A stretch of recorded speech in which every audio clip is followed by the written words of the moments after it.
हो मोरी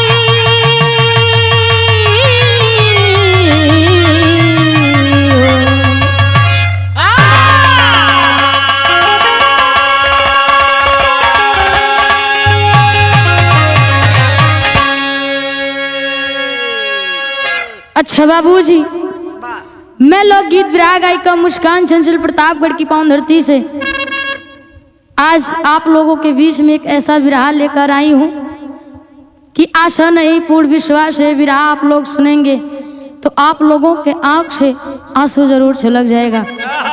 विरहा का शीर्षक है अलवर कांड उर्फ लोकेश की हत्या। 4 लाइन भूमिका में गुरुजी बड़ा मार्मिक लाइन लिखे।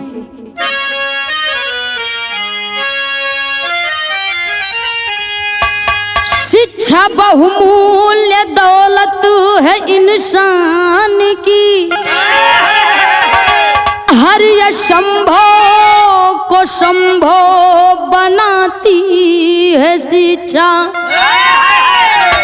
शिक्षा जिगर बीच ज्योति जलाती है, जहाँ अंतरिक्ष में झंडा उड़ाती है शिक्षा। शिक्षा शून्य मानो अंधश्रद्धा में फंसकर अरे विनाश सागर में गोता लगाता। अरे कभी सूर्य भान जी मुस्कान रो पड़े,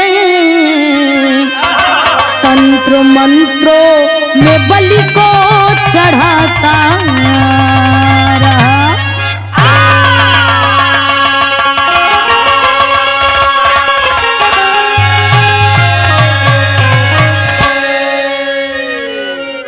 बाबूजी, शिक्षा बहुत जरूरी है। कहा गया शिक्षा व शेरनी का दूध है, जो पिएगा वही दहाड़ेगा।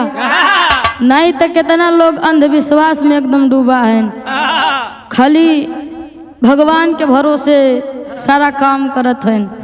अब लड़का स्कूल में एडमिशन करवा ले, अब भगवान के भरोसे बैठ जाए। जो दिन पेपर हमार हुई दिन जाए के 2 अगरबत्ती दिखाई के आ 1 किलो लड्डू मान के कि भगवान हमके पास कैदा, हम पास हो जाब तो फिर से 1 किलो लड्डू और 2 अगरबत्ती चढ़ावे आओ।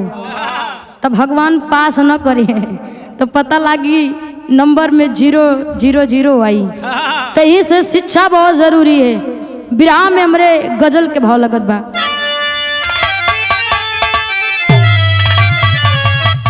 वाह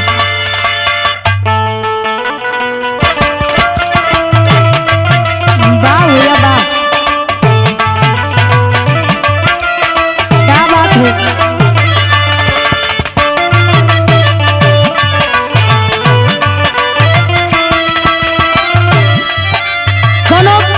धोखा खाई लड़की अपने आशिक से शिकायत करत बकिए जी, ये हमर जाने हमर करे जा हई प्यार में धोखा दे के अब केहू और के पास जाता।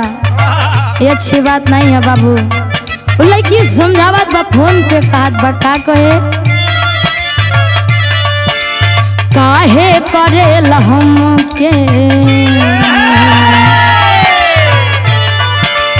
काहे करे हमके बदनाम जहे तहे, काहे करे हमके बदनाम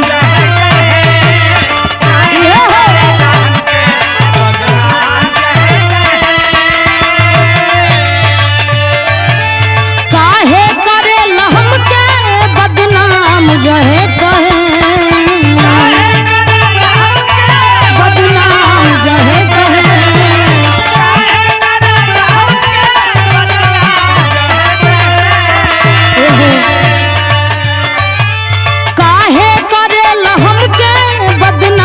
जहे तहे जन्मों से ज्यादा तोहरा से, जन्मों से ज्यादा तोहरा से प्यार भइल रहे, जन्मों से ज्यादा तोहरा से।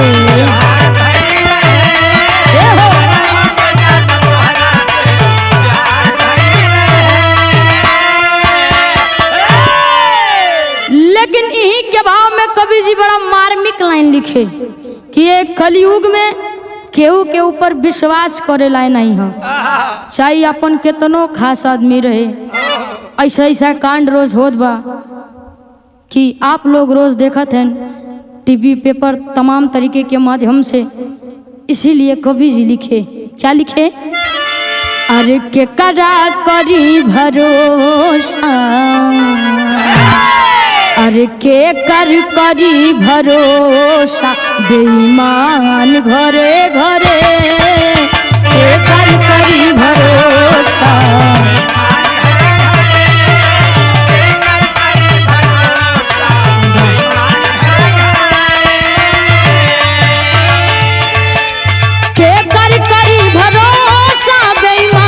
घरे घरे के करी भरोसा,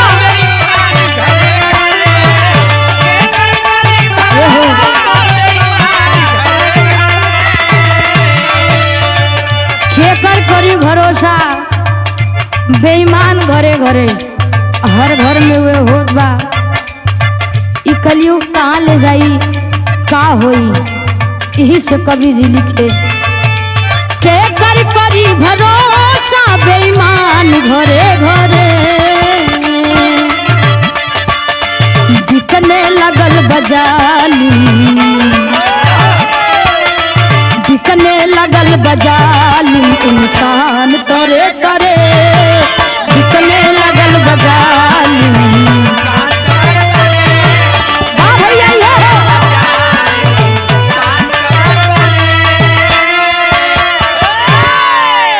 रोज पेपर में न्यूज में सुने के मिलत बा, देखे के मिलत बा। एक बाप अपने बेटी के साथ बलात्कार करत बा, एक भाई अपने बहन के साथ बलात्कार करत बा। अबे हालिये में 2 दिन पहले पाकिस्तान के कहानी है। 18 महीना के लड़की रहे, 18 साल के लड़का ओके चॉकलेट दिलावे के बहाने लेगा और रेप कर दे। छोटी सी बच्ची 18 महीना के। ऐसा ऐसा कांड होत बा, सोचे बिचारे के पड़त बा। इसीलिए शिक्षा बहुत जरूरी है और किसी पे विश्वास करने के लायक नहीं है कोई। अपने बच्चों का ध्यान अपने से रखे, किसी के भरोसे छोड़े नहीं। विराम में हमरे नजम के भाव लगत बा गुरुदेव। वाह,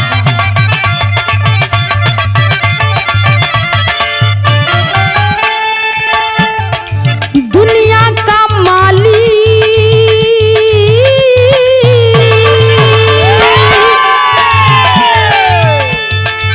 दुनिया का मालिक धन्य सृष्टि सजाने वाला, दुनिया का मालिक धन्य सृष्टि सजाने वाला, देखे अनमोल जीवन सांस को चलाने वाला।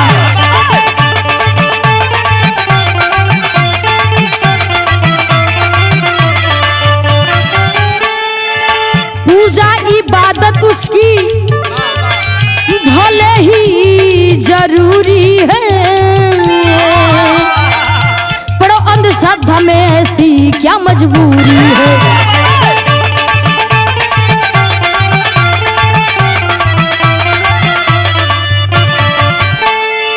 मानव कल्याण हेतु देवता का अवतार हुआ, मानव कल्याण हेतु देवता का अवतार हुआ, किसी की बलि चढ़ाना गलत या व्यवहार हुआ।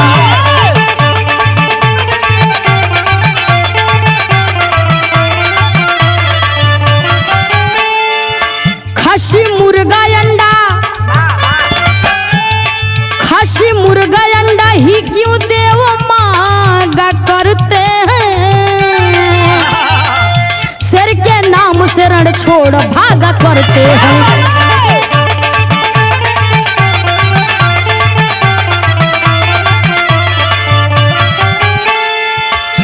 पाखंड रूढ़िवाद के फसाने में, पाखंड रूढ़िवाद के फसाने में, पाखंड रूढ़िवाद के फसाने में, जान जा रही आधुनिक जमाने में।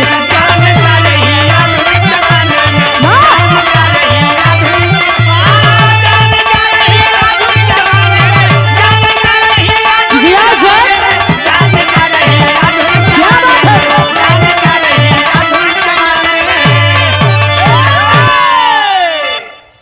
बाबूजी अंधविश्वास में लोग इतना डूबा है कि घरे में केहू के तनी से सर्दी बुखार होत बा तब वो सोखा खिया पहुंच गए। तनी देखो हमरे बेटवा के बड़ा 2-3 दिन से सर्दी बुखार बा, तनी देखा कोनो पड़ोसी ढकलवाए तो नहीं है।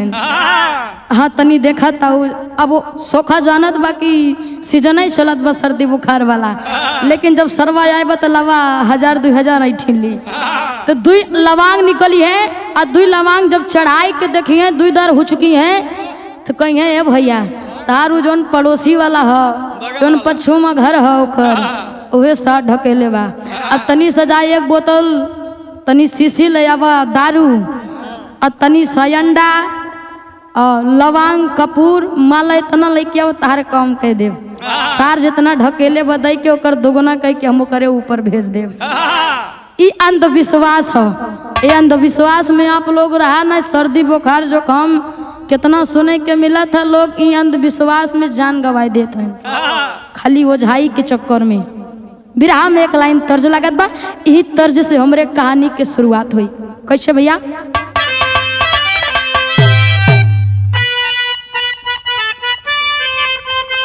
वाह। कोनो दुल्हन के सैया परदेश में बा, दुल्हैया फोन लगाए के हेलो जी कहे बतावा तो कितना दिन हो गए परदेश, कबो ये दुल्हनी के याद नहीं आवत। नया नया हमारे गौना भवा बा, तनी से दुल्हनी के बारे में सोच। वो दुल्हैया शिकायत करत बा, बुलावत बा, का कहे रोज रोज से जिया पे रोज रोज से जिया पे दाह के जवानी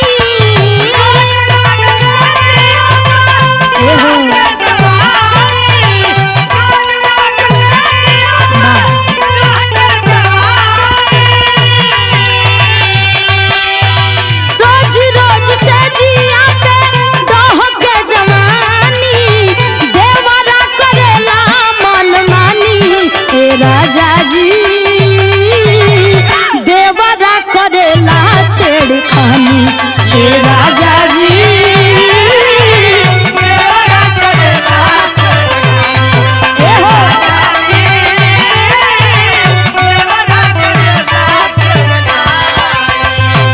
लेकिन यही के भाव में आदरणीय परम पूज्य प्रसदेव परम सम्मानित पूजनीय गुरुजी श्री सूर्यवान साकेत गुरुजी इसी भाव में इस कहानी को दर्शाया है। का दर्शाए हैं? आलावार जिला में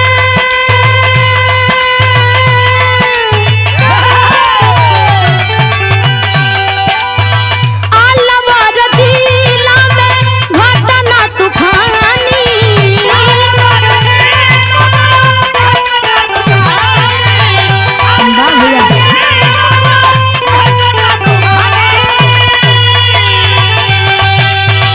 आलावार जिला में घटना तूफानी घरवा में आइल परेशानी ए भाई जी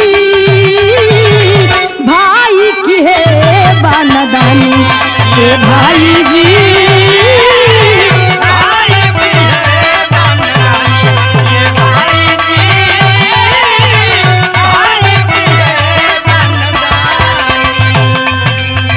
बाबूजी ई कहानी जिला अलवर थाना मुंडावर और गांव सराय कला की कहानी है। अंतरे में कवि जी दर्शाए, क्या दर्शाए? थाना मुंडावर फैलल पेपर में खबरिया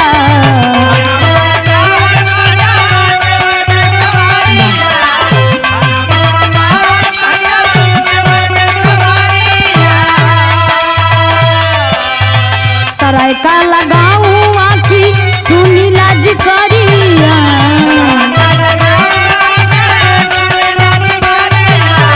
सराय का लगाऊं आखी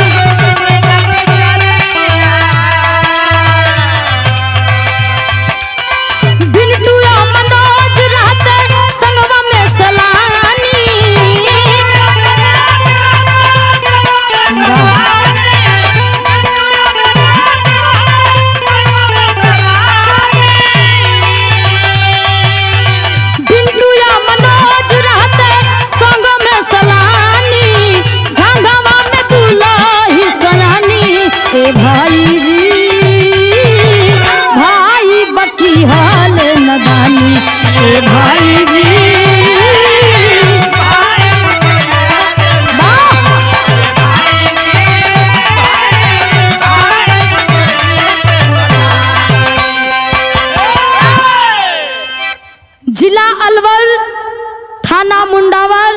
और गांव के नाम सराय कला बतावल गई। वो छोट से गांव में दो भाई रहते थे जिनका नाम बिंटू और मनोज बताया गया।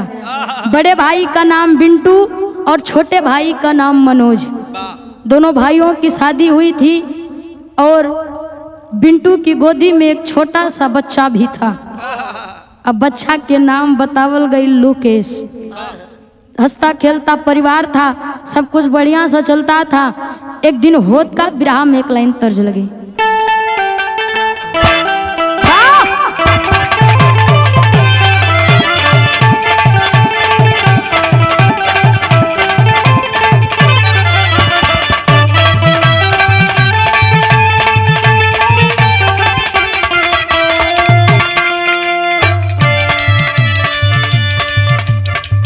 इहो कोनो दुल्ही अपने सैया के समझावत बा, खाली दिन भर हॉर्ने बजावत है, तेरे गाड़ी चलावे के सौर नहीं भा ना भवा न कबो होबे करी। तनी से हमार बात सुना, बताए अपने सखी से। का बताए?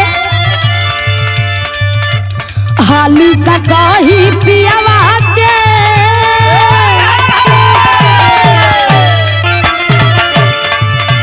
हाली का कही पियावा के बिन चलू इन जन चापता।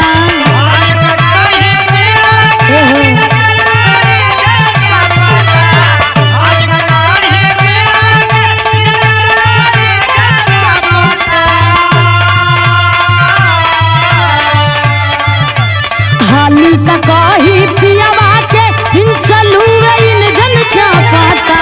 नया नया ड्राइवर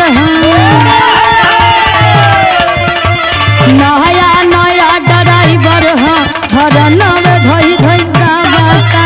नया नया ड्राइवर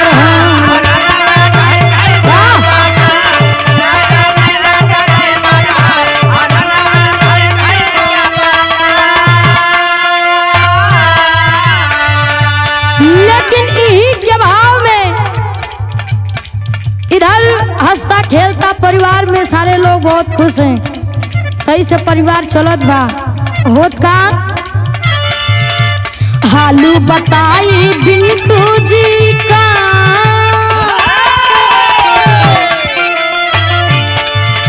हालू बताई बिंटू जी का दिल का बहुत सच्चा बा।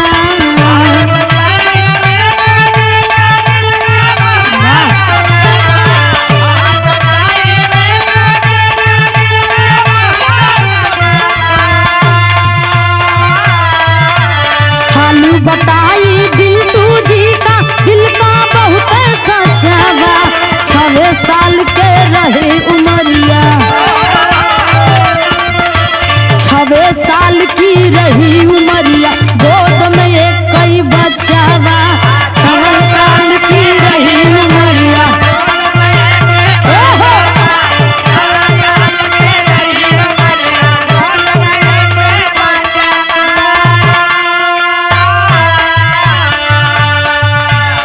हाल बताई बिंटू जी के दिल के बहुत सच्चा बा। दोनों भाई बड़ा बढ़िया रहे, दोनों भाई में बड़ा बैठत रहे, बड़ा प्यार रहे दोनों भाई में।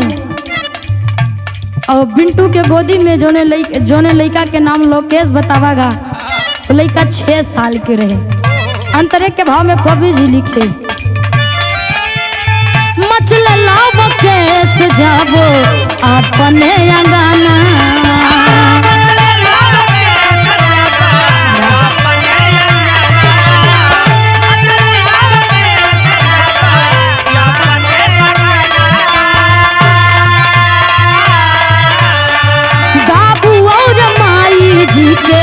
बिहा से जमाना बाबू और माई जी के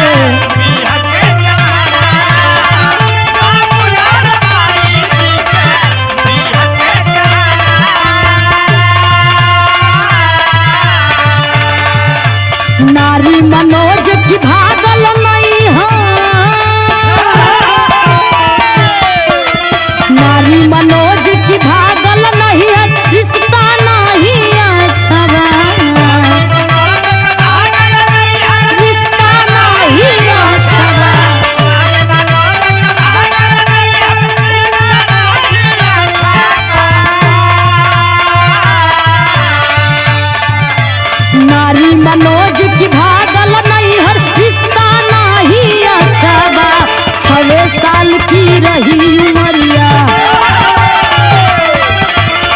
6 साल की रही उमरिया दिल का बहुत सच्चा बा 6 साल की रही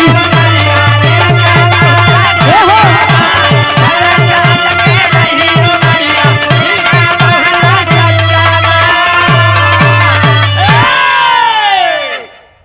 लोकेश जब खेले तो जब मतारी बाबू यानी बिंटू और उनकर मेहरारू जब देखे अपन हंसत खेलत लड़का के 6 साल के लोकेश के तो एकदम जी गदगद हो जाए कि हमरे खुल के छलावे वाला दीपक खेलत बा।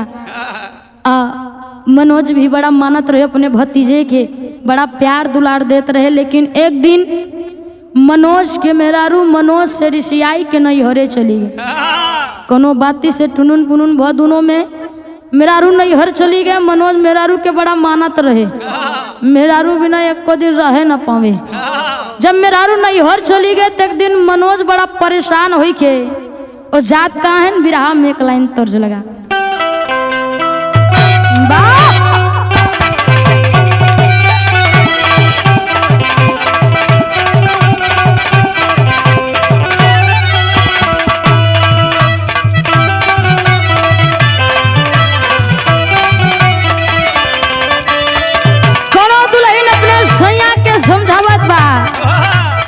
पगलू दिन भर दुल्हनी के परेशान करत है तनिको तो के राम नहीं आवता के बतावा एक तो कमर ऊपर से बथत बा और ऊपर से तू परेशान करे दुल्हनी के दर्द तो के नहीं देखत बा। दुल्ही समझावत बा कहे तू तो पूरा लगवला जोरी हो तू तो पूरा लगवला जोरी हो दहिया हमारी कमजोरी हो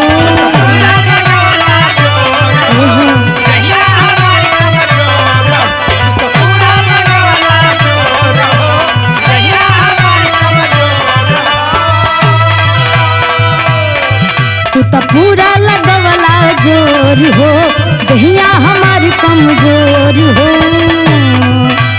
तनिको दर्द ना घाटा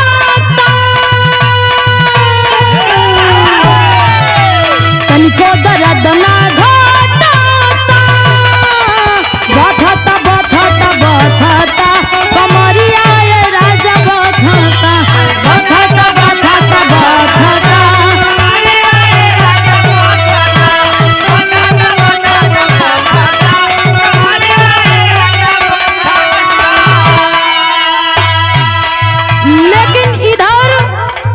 मनोज के मेहरारू जब रिसियाई के नैहर चल गई इधर मनोज एकदम परेशान है, अपने से बनवत है अपने से खात है। बड़ा उनके परेशानी हम मेहरारू बिना रह नहीं पावत है। होत का भाव में मनोज रहे अलगानी हो मनोज रहे अलगानी हो दिन मेहरी के मन बौरानी हो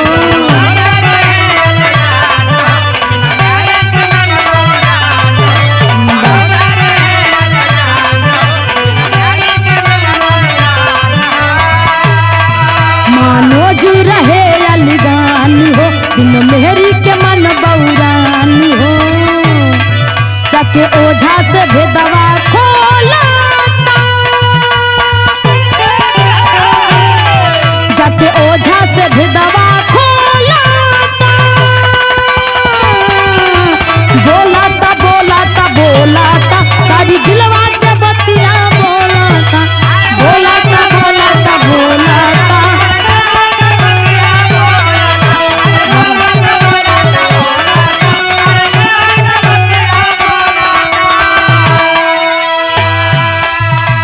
इधर मनोज परेशान है ना सोचत है कि पड़ोसी हमार हमरे मेहरारू का प्यार देख के वो देख नहीं पाइस लागत बा हमरे मेहरारू के ऊपर कौनो कुछ कराए दे हैं। मनोज जात कहाँ हो भागल 6 महीना से नाई हर जनाना नाई हर जनाना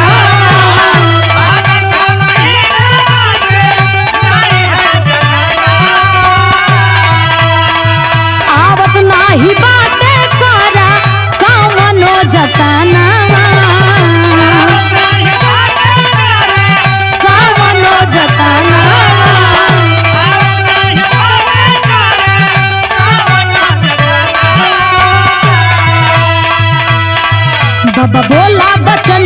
तोड़ हो, कुछ खर्चा करा दे जोड़ हो।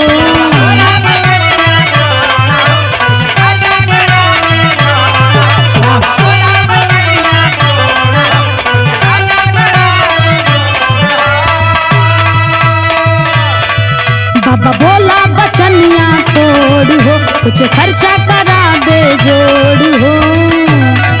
अपने धई के कपरवा डोलाता, अपने धई के कपरवा डोलाता, बोलाता बोलाता बोलाता सारी दिलवा के बतिया बोलाता, बोलाता बोलाता बोलाता।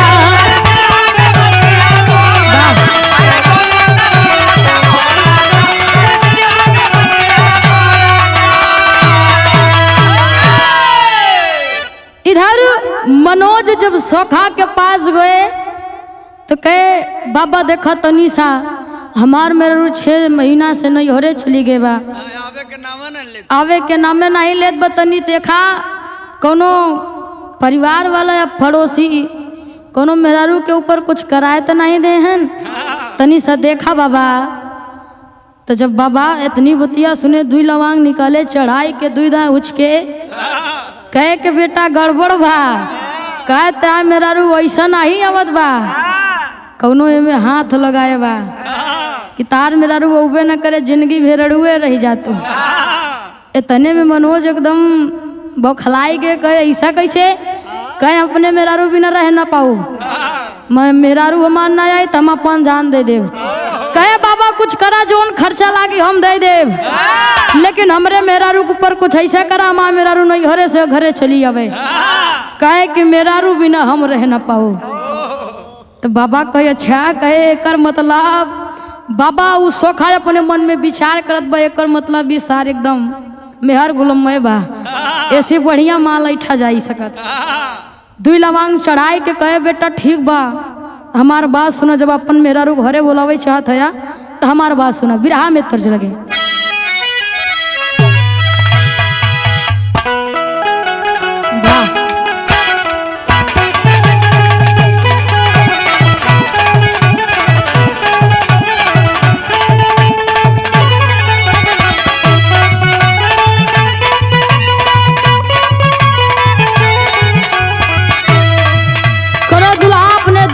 डटत बा, कहे खाली रीले देखा अब पबजी खेलत हो के कोनो काम नहीं हो, घरे के काम काज कर नहीं तो फिर यहाँ से अपन झोली झंडा उठावा जा अपने नहीं घरे। जब हम के अपने से सब कुछ करे के बा तो का तो के देखे खातिर ले आए है।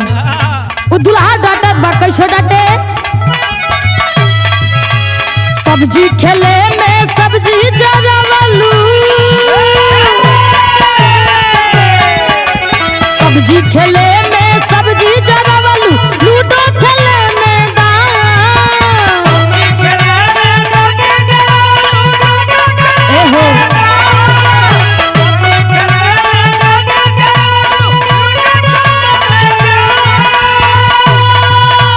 सब्जी खेले में सब्जी जरावलू, लूडो खेले में दाल, रोटिया जार दिहलू हो, रोटिया जार दिहलू हो, होठवा रंगे में लाल लाल, रोटिया जार दिहलू हो।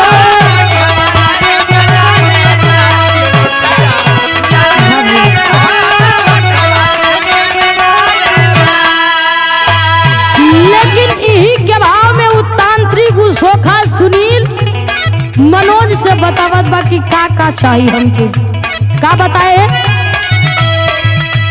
बोला सुनील तब तांत्रिक बाबा, बोला सुनील तब तांत्रिक बाबा, बतिया माना सा,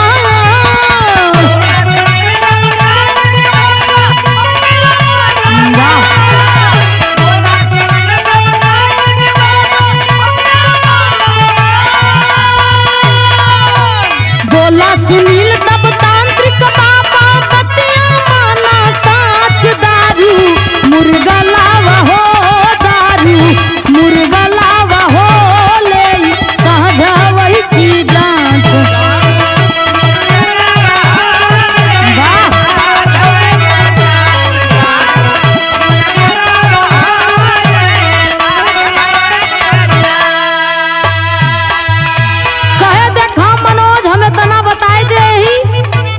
अब तनी से कुछ लई बात तब आगे काम होए।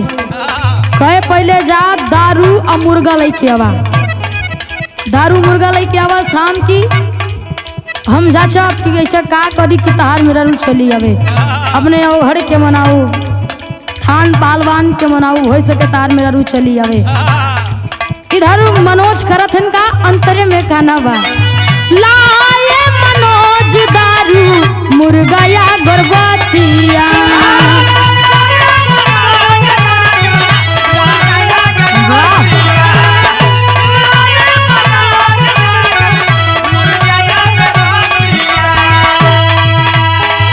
गावे लागल पचरा तांत्रिक ओही हो बखातिया।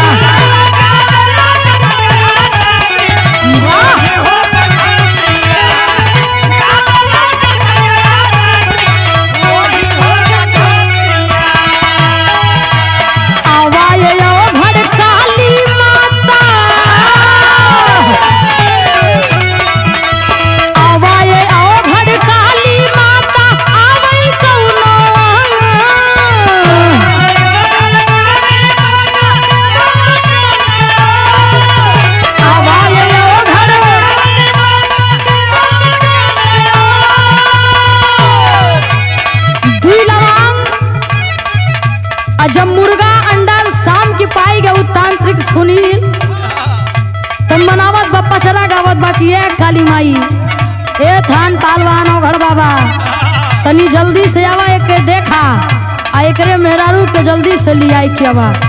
कहे आवा ये आओ घर काली माता आवा न कवनो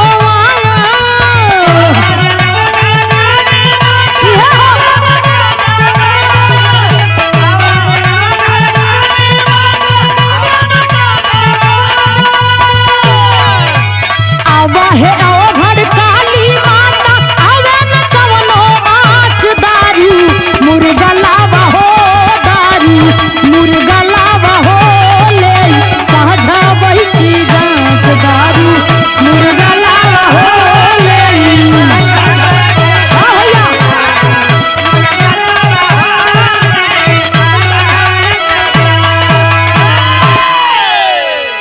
उस सुनील तांत्रिक कचरा गावत बा मनावत बा देवी देता। अब ओके पता बा कि एकर मेरा खाली ऋषियाई के गए कर ऊपर कुछ है नहीं, लेकिन तनी से अगर अपन जुगाड़ लगावे के बा तो तांत्रिक ओझा करबे का करत है। खाली झूठ बोल के तार नुकसान होत बा हो, लेकिन अपन काम बनता तो भाड़ में जाए जनता।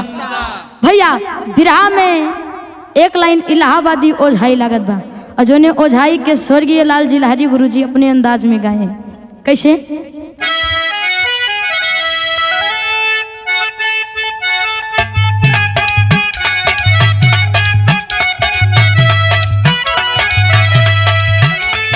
चलता चलता मोर पौआ पिराने रौजा नियर कही दे हर गाजना।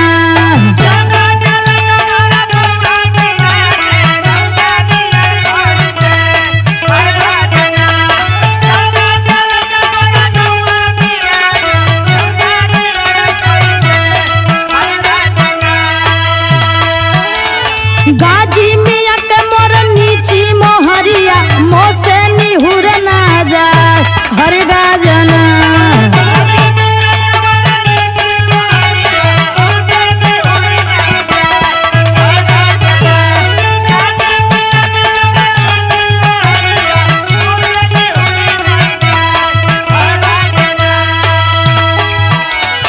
जब से मरी रमा जनमही के अम्मा अजुई तनी सा देखान हर गाजना।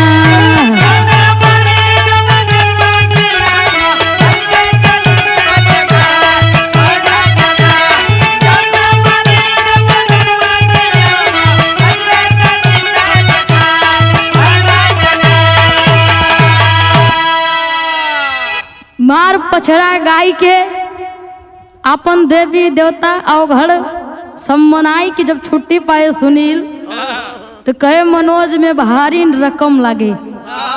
हमार भवानी देवता और थान पालवान मानत नहीं है तोरे मुर्गा दारू पे तनी से और रकम लगावा तार मेरा रू कल घरे आई जाए।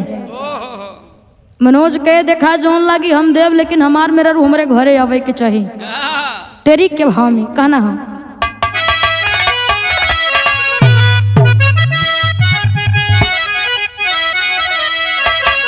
ओझाई आखिर कातिल बन गई। अरे ओझाई आखिर कातिल बन गई। ओझाई आखिर कातिल बन गई। जालिम नीच निकम्मे दोनों कुटिल कसाई। अरे कसाई, अरे कसाई। ओझाई आखिर कातिल बन गई। जालिम नीच निकम्मे दोनों कुटिल कसाई। ओझाई आखिर कातिल बन गई। सुनील कहे ऐसा नहीं, तनी हम जोन मांगब ओके लायक के दे लेब, बस कहते हैं कि जोन मांगब हम लायक दे देव। मनोज कहे हमरे मेरा रू के बाद बगर हमार जान मांगब तो अपन जानो निकाल के दे देव। सुनील को अच्छा इतना प्रेम मेहरा रू से। सुनील के अच्छा सुनो हमार बात, 12,000 रुपया नगद लगेगा। अरे 12,000 रुपया नगद लगेगा। सुनील ने बतलाया है अब मानव का खून कलेजा चाहिए, देवता का हक गिनाया है।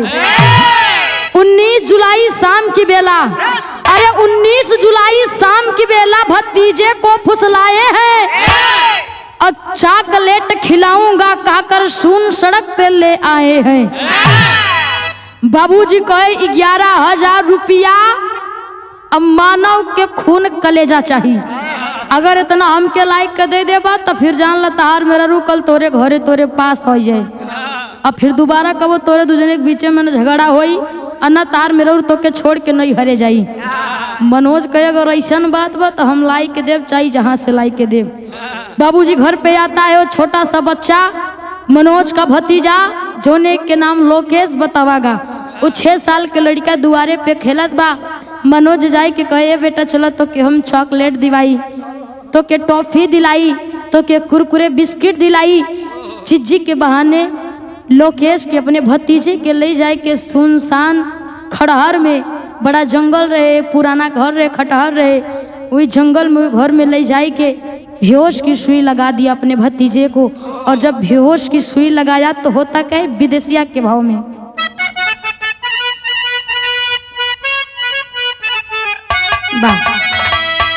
अरे जवाने भतीजावा के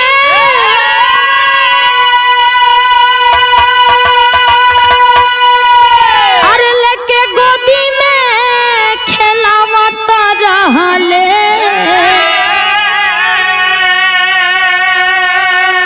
अरे वही ऊपर नजर गड़ाया बेईमाना।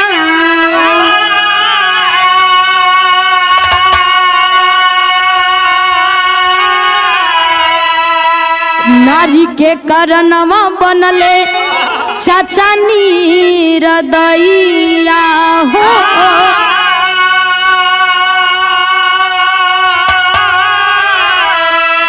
अतनी को रहमा नहीं खाया बेईमाना।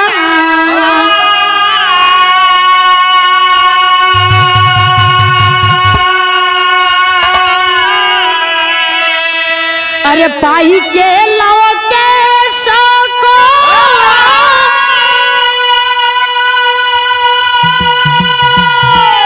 अरे पटकल जमीनिया पे धीरे धीरे गर्दन दबाया बेईमाना।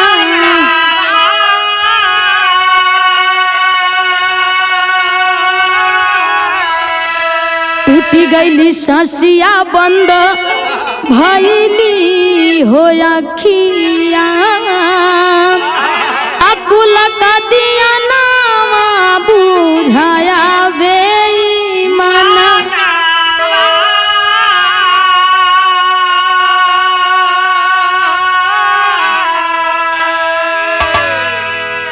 बाबूजी लोकेश के खड़हर में ले जाए के जमीन पे उठाकर पटक दिया कसाई पापी नीच चाचा, और दोनों हाथों से लोकेश का गर्दन लगा दबाने। और जब लोकेश के गर्दन दबावत बा, लोकेश रोवत बा कि ये चाचा, हमके बचपन से जब से हम जाना थी तो से बड़ा प्यार दुलार मिलत रहे चाचा, हमके जहाँ से आवत रहे खिलावत रहे चाचा, हाजी हमके अपने हाथ से काहे मारत है चाचा।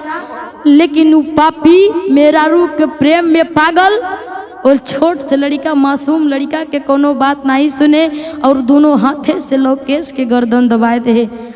बाबूजी लोकेश के गर्दन दबा दे, शरीर से लोकेश का प्राण निकल गया, लेकिन वो पापी मानता नहीं है, करता क्या है पापट के भाव में।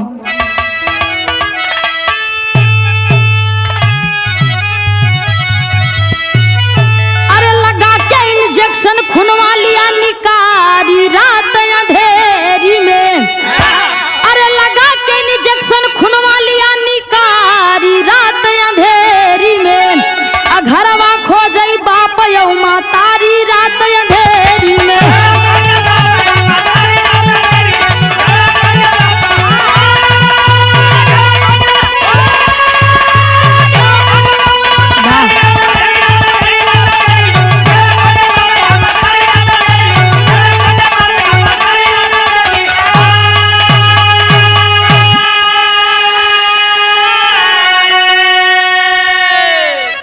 बाबूजी इंजेक्शन लिया रहता है, इंजेक्शन से ब्लड को निकालता है और खंजर से मारकर लोकेश का कलेजा निकाल लेता है। और जब निकालकर सुनील ओझा के पास जाता है, उधर ओझा सुनील तांत्रिक वो लेकर हाथ में अपना काम करता है, और इधर घर पे लोकेश के माता पिता परेशान है, अपने बच्चे को ढूंढ रहे हैं। लोकेश कहीं दिखाई नहीं पड़ रहा है, वो इतना पापी नीच कसाई हो। मनोज कि घर पे जाता है, वो भी लोगों के साथ में लोकेश को ढूंढता है ताकि कोई मुझ पे शक न करे। अंतरे के भाव में कवि जी लिखे, अरे फाड़ के सीना लोकेश ललन का कलेजा निया निकाली हो, असला से छुपा के वहां से भागा घास पास को डाली हो। अरे हुआ सवेरा थाने पर किए जोहारी रात अंधेरी में, अरे हुआ सवेरा थाने पर किए जोहारी रात अंधेरी में, झूठा मोहल्ला खोजन करे भारी रात अंधेरी में।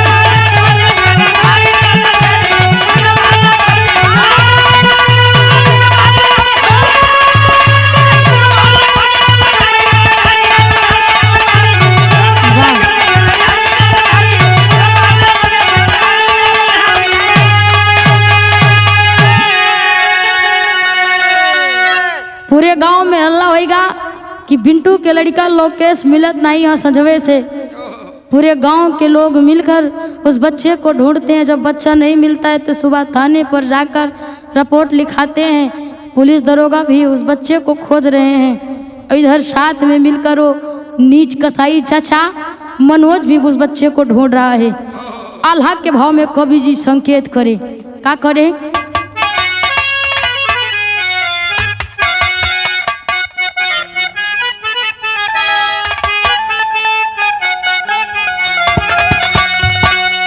अरे काव्य सूर्य भानु जी की रोवेली लेखनिया भैया, काव्य सूर्य भानु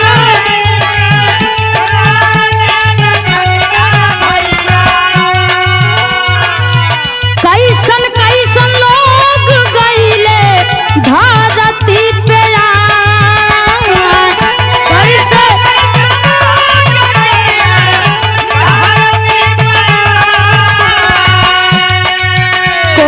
विश्वास नाही जालिम बा समैया भैया, कोई का विश्वास नहीं।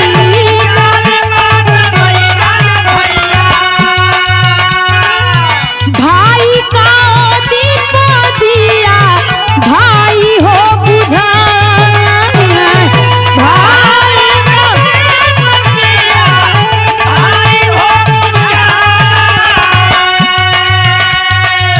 सीसीटीवी कैमरा में दरोगा चेक कैले बाबू, सीसी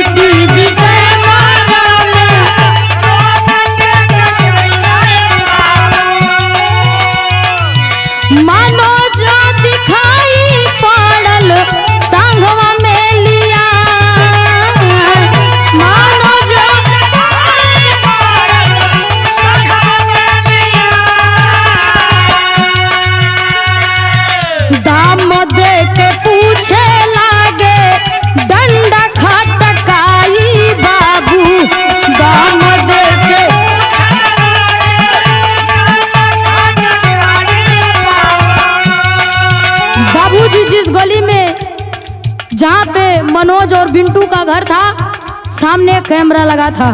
जब दरोगा साहब आते हैं, देखते हैं कि कैमरा लगा है, उस कैमरे को चेक करते हैं तो दिखाई देता उसमें मनोज लोकेश का उंगली पकड़ कर लेके जा रहा है।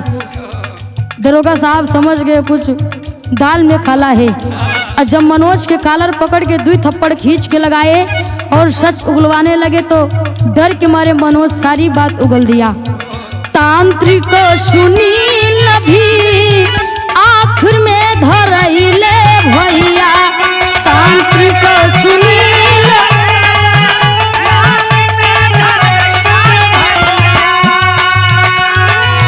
निडल एक जक्सन सब गईले पकड़ा,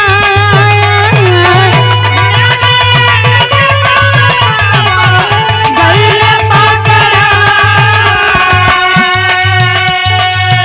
लासिया निहारी माई पीटी रोवे छतिया बाबू, लासिया निहारी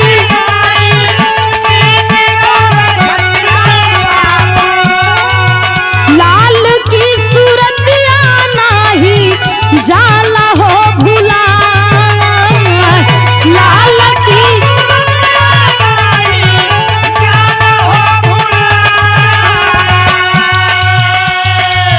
जेल में पठावल गईले दूनो सायतनमा भैया, जेल में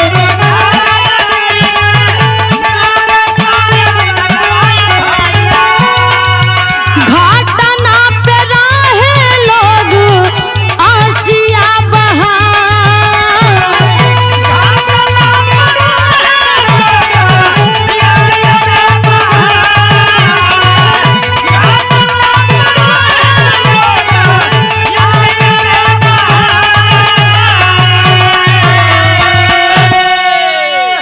दरोगा साहब जब मनोज को 2 थप्पड़ खींच के मारते हैं और जब धमकी देने लगते हैं तो मनोज सारी सच्चाई उगल देता है कि ये साहब मेरी पत्नी मुझसे झगड़ा करके अपने मायके चली गई, धीरे धीरे 6 महीना बीत गया, मेरी पत्नी आ नहीं रही है।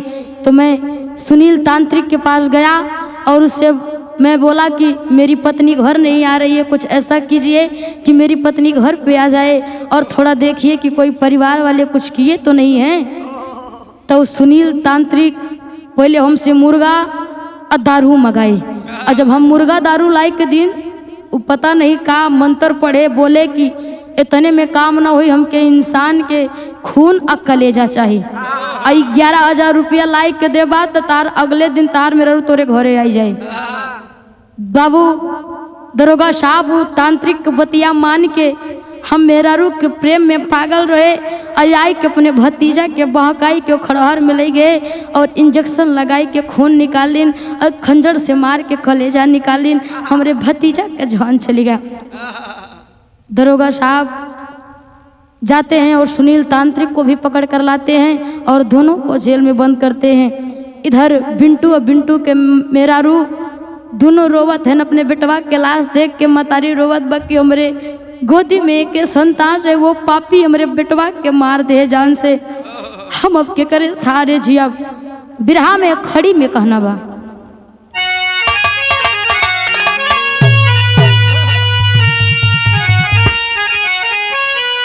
अरे ढोंग अंधविश्वास पाखंड को राखना टिकाई देश में, अरे ढोंग अंधविश्वास पाखंड को राखना टिकाई देश में, एही से भइली नाही केहू के भलाई देश में।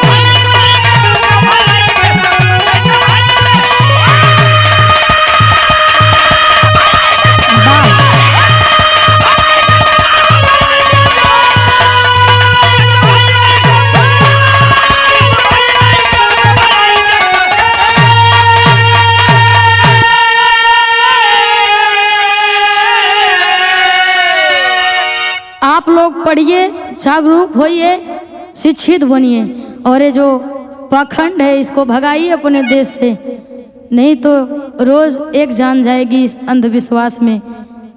इसीलिए अपने बच्चों को पढ़ाइए, खुद शिक्षित बनिए और अंधविश्वास से आप लोग दूर रहिए। आखिरी में कहना गुरु घराने का परिचय में स्वामी गुरु बिहारी रमन ब्रिजलाल जी ज्ञानी।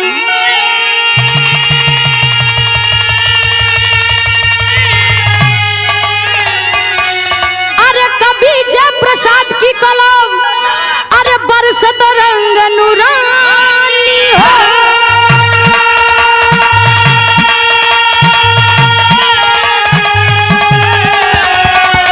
ओझाई आखिर का दिल बन गई मुस्कान सूर्य